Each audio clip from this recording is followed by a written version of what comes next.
My name is Dawn and I'm here to speak with you today about what is raw food, what's it all about.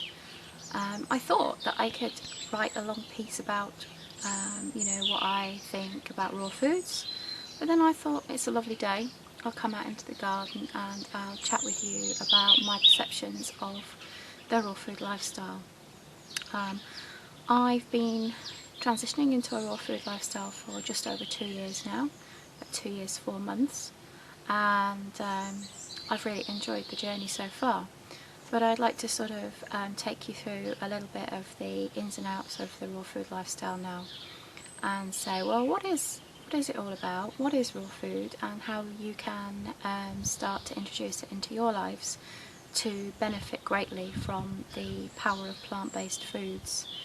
So a little bit under this video you're going to see the raw food pyramid, which gives you a really good basis to work your own living food lifestyle from, and I hope you enjoy using that resource very much. So how do we look at raw foods? Well, we look at raw foods from my point of view is that they are a plant source only.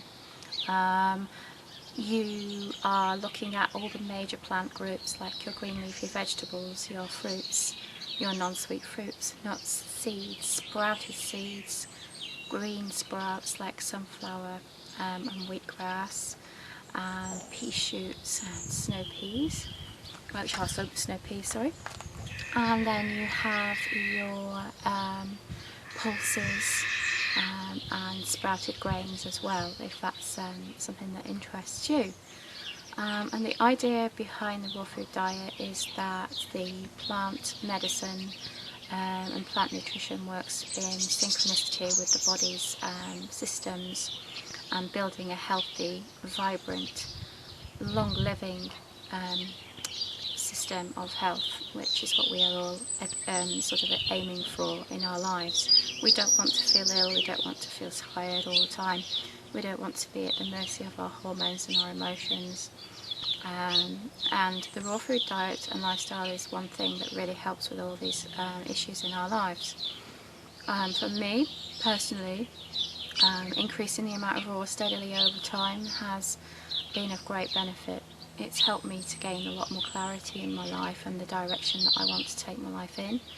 It's helped me to heal all the joint pain that I was suffering with, particularly my back, my hips, my knees, my ankles, and lots of headaches that I used to suffer with, which I sort of put down to being toxic headaches from having too much toxic load in my bloodstream and stored around my body.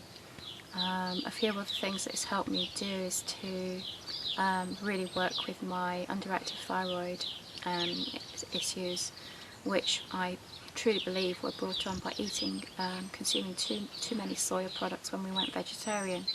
That was one of the issues. Another issue was losing a lot of weight quite quickly meant that the toxins stored in my fat cells were released into the bloodstream, and because I was still eating a diet loaded with processed food, i.e. soya, etc., I wasn't able to eliminate those toxins, so it forced an autoimmune response that led to my thyroid disease. So the two went hand in hand. So raw foods has really helped me to come off medication naturally, whilst the food was supporting my body in the healing process. So there's major pluses for me on a personal level, and there's many people testimony to healing and reversing major life-threatening conditions.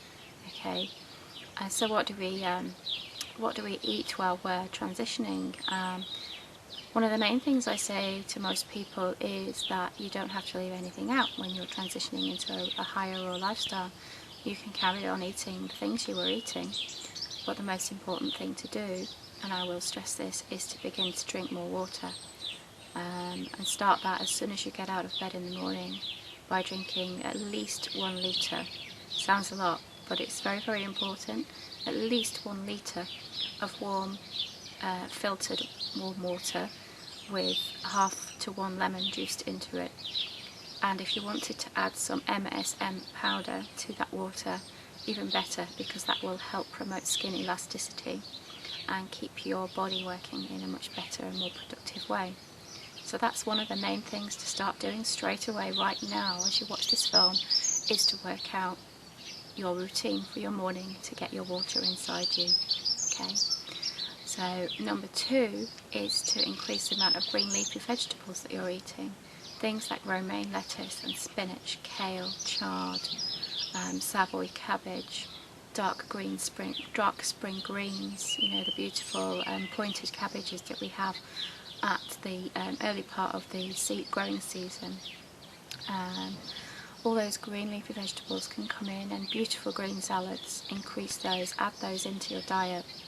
Okay, and what will happen in a very short period of time is that your body will respond, probably as early as the first day of you introducing the water system into your life and the green leafy vegetables. Your body will start to respond in a positive way by demanding more of those things that you're eating now. And over a shorter period of time still, some of the foods that you're currently eating that may not be quite as beneficial, such as dairy products and high starchy vegetables like white potatoes, they will cease to sort of be quite as prominent in your life, and you'll find that you probably eat less of them. Okay, but I wouldn't worry if you're not initially. It's something to aim for, is to particularly leave out dairy products in your life, processed dairy products. Okay, if you're really adamant about eating dairy, I would source raw dairy, unpasteurised milk, okay, and unpasteurised, unheated cheeses, which they are around. You've just got to do a little bit of research and find the best source for them. But from my point of view, I always try to explain to people the benefits of leaving out dairy. Okay. And then we have the fruits. Nice non-sweet fruits must take prevalence over the sweeter fruits initially in the diet, so that we're avoiding becoming addicted to the sugars in the sweet fruits. Okay, so minimise the sweet fruit intake, okay, for maximising the results, and ramp up what you're eating non-sweet fruit wise. So those are things like cucumbers and tomatoes, which are really lovely to increase and add in if you're not already eating them. And they form the basis of a really good salad anyway, with the green leafy vegetables. Some of the sweet fruits that you can eat are, in moderation obviously, melons. They're really good, especially juiced melon or blended melon. We try to keep melon away from most other fruits though, because it digests so very quickly. Alright, so that's another tip: eat melon on its own if you can. Apples are another fruit that I really have kept in my diet. They go with anything, okay, particularly if you're juicing your vegetables. Adding apple into the vegetable juice is a perfect combination. It sits well with any form and combination of other juicing vegetables. So that's one other tip for you. Okay, so those are the bases, the building blocks: the green leafy vegetables and the hydration of the water with the lemon juice in it. Okay, you could add lime juice if you're not too fond of lemon, okay, but try to have lemon if you can. When you're wanting to look at other things that you can add into your life, I would look at sprouting your own seeds, things like clover and broccoli seeds, a little bit of fenugreek, buckwheat, sunflower. You can even sprout wheatgrass seeds and then eat the sprouting seeds before the grass grows. So if you're into sprouting wheatgrass and growing your own wheatgrass for juicing, try the little seeds, as they're sort of like about 1/4 of an inch long. They're quite juicy and delicious. I personally keep my sprouted grains and seeds to a barest minimum. I don't really do it at the moment, but I did initially when I was transitioning. It's one of the things that happens when you're transitioning. You want to try everything and, you know, experiment a lot, and I think that's a really great idea. You know, get yourself some really good raw food books. You know, go on the internet and research what takes your fancy, and get experimenting and play with the food. You know, we were always told as youngsters, don't play with your food, but now we can, because we want to learn more things, more vital life force meals that we can eat and share with our loved ones and family and friends and anybody and everybody. So that's what I would do, is get some recipe books, okay? And watch loads of YouTube videos and research on the internet like mad, and you'll be finding your own little way in your own time, okay? Another thing to start increasing and adding in is the making of smoothies, and these are not really fruit smoothies so much as green smoothies, but you may be starting out as your palate won't be accustomed to the strength of the green leafy vegetables that you'll be making the smoothies with, by adding in a little bit more fruit, and those would be fruits like banana and berries and maybe mango too, okay? And I'll be adding lots more videos of recipes, well maybe just the recipes actually, and some photographs to the website over time, so please keep coming back and checking the recipe section. So have a look at green smoothies. Again, there's a massive resource on the internet called the Green Smoothie Revolution. I would check that out because it's a fantastic place of learning and inspiration. Okay. What you need to arm yourself with when you walk into a raw food lifestyle is some really good sharp knives. A paring knife is good for preparing smaller fruits and vegetables, and then a good 8-inch heavy duty chef knife for the tougher vegetables and tougher fruits like melon and sweet potato and butternut squashes and things like that. So you will probably need 2 knives, okay, and some good chopping boards, that's what you need, and some really good metal or glass bowls. We don't tend to use a lot of plastic because of the fact that it degrades really quickly, and the particles of the plastic get into our food if we're not careful. So that's another tip for you. As I'm making this sort of speech sort of thing as I'm going along, I'm having to think of what else I can tell you about the raw food lifestyle. You'll probably find that your awareness of life starts to shift fairly early on into the transition process, and you'll become acutely aware of your surroundings and the larger issues around the world. You'll become far more positive about the outcomes of these sort of strong energy issues that are going on around the world, and you will become less worried, hopefully, about our future, because there's so much positivity that we find in the raw food lifestyle. You just become much more positive people, and more loving, more giving, sharing, and expressing our emotions much better than we used to be able to do. Because what happens when we become higher raw is that there becomes no place for us to hide our emotions. They do come to the surface far more often, and I think that's a really good thing, because when we bury things, that can lead to disorders in the body, which then become an issue pain-wise and disease-wise over time.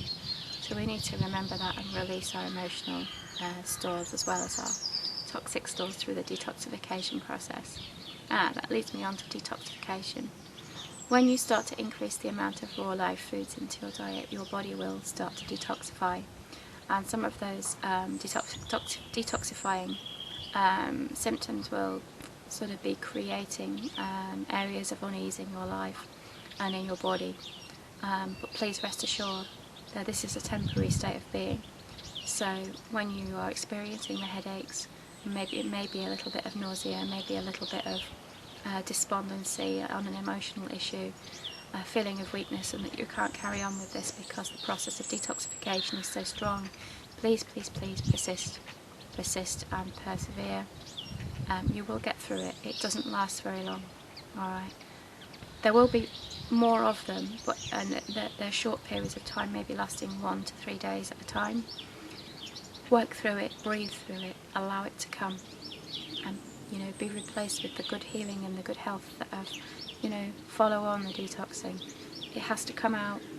The toxins have to come out. They will come out of everywhere.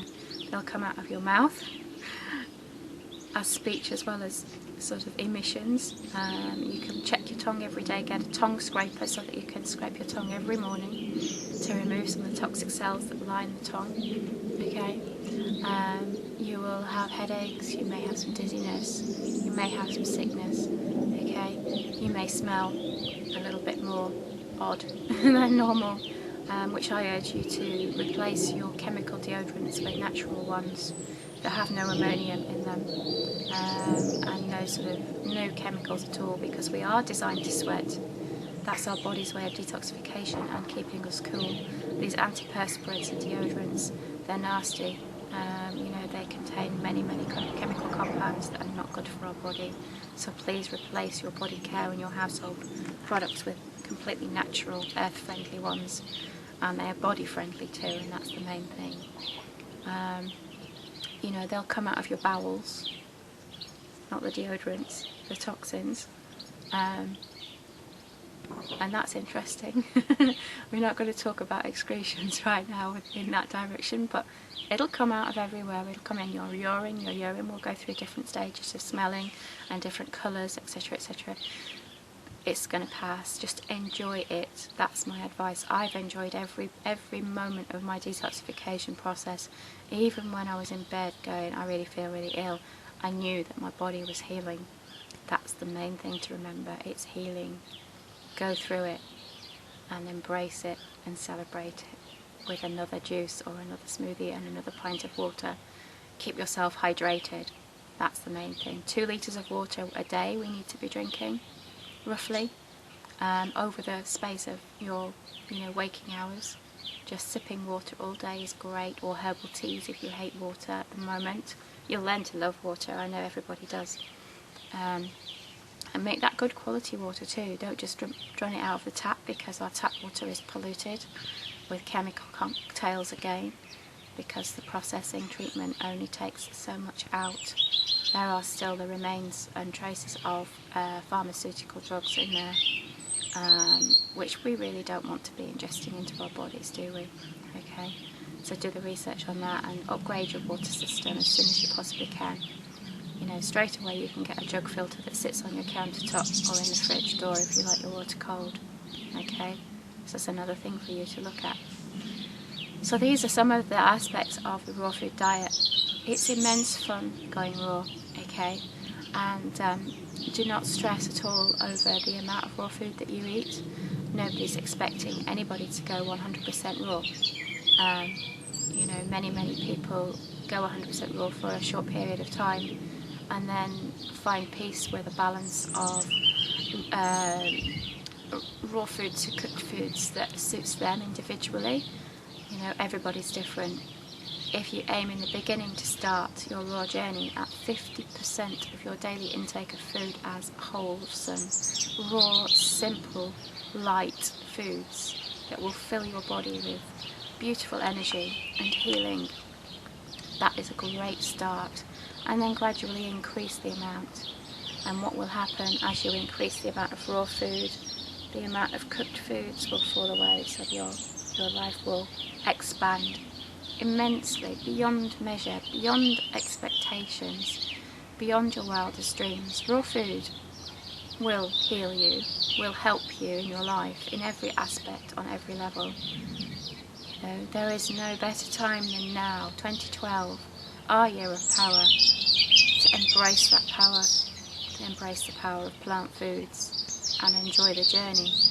And I really hope that you're going to continue following me as we look further and further into raw living, okay? And we'll be doing many more episodes of filming from the garden to the plate, and I look forward to sharing that with you. Thank you very much, and if there's anything that I've left out, I'll come back and address that. And I hope you enjoy reading through the raw food pyramid diagram below this video. Blessings and love to you all. Take care. Bye.